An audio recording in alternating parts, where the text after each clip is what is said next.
News at 9 o'clock later today. But in the meantime, let's talk to our political editor, Beth Rigby. Beth, what did you make of the Prime Minister's performance and Prime Minister's questions?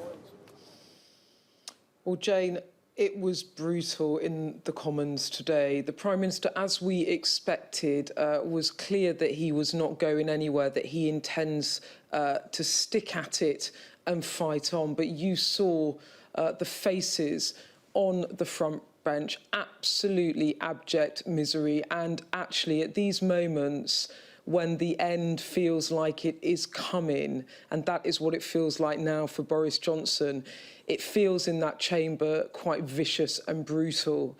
And Keir Starmer was vicious, I thought, in some of his comments. He called the Prime Minister, he called his behaviour a pathetic spectacle, I think it was.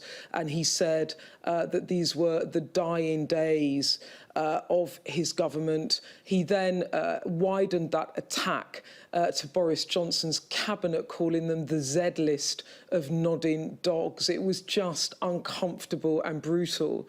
And for Boris Johnson, the fire wasn't just coming from Keir Starmer. There were 3 MPs in the chamber that called on him to resign. David saying, do the honourable thing and go. Gary Sambrook, who is on the executive of the 22, the people that have it in their gift to change the rules on leadership elections, was absolutely brutal to the Prime Minister, accusing him of blaming other MPs at that event with Chris Pincher on Wednesday night last week at the Carlton Cup, asking them why they hadn't stopped Chris Pincher, something some MPs said tipped many over the edge. And Gary Sambrook using the chamber there to bluntly put that to the Prime Minister and call him out on it. The Prime Minister responding, I am carrying on. And then, after all of that theatre, all of that drama, Sajid Javid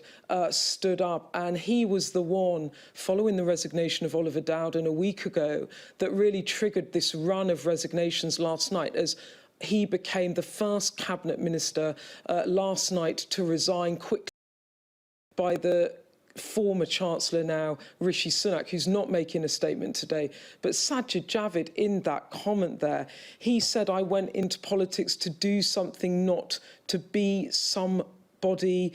And he said, the problem starts at the top. I'm just going to try and find the exact statement. I wrote it down. Give me a sec.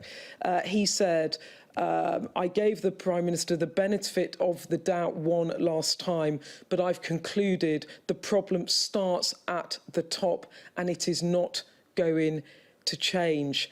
He then went on to say he had a position of responsibility, and as a cabinet minister, he felt it was his responsibility to try and make that change, acknowledging that other cabinet ministers hadn't followed him out of the door. But even as he was speaking, there was another resignation, this time the housing minister, let me just get it up, Stuart Andrew, he resigned. I think that takes the tally to now 18 ministerial resignations, be it ministerial, cabinet minister, ministerial age, other junior posts, but 18 resignations since 6 p.m. last night. This government in freefall, and the Prime Minister there fighting on. But my goodness, he might not have looked beaten, but his benches certainly did.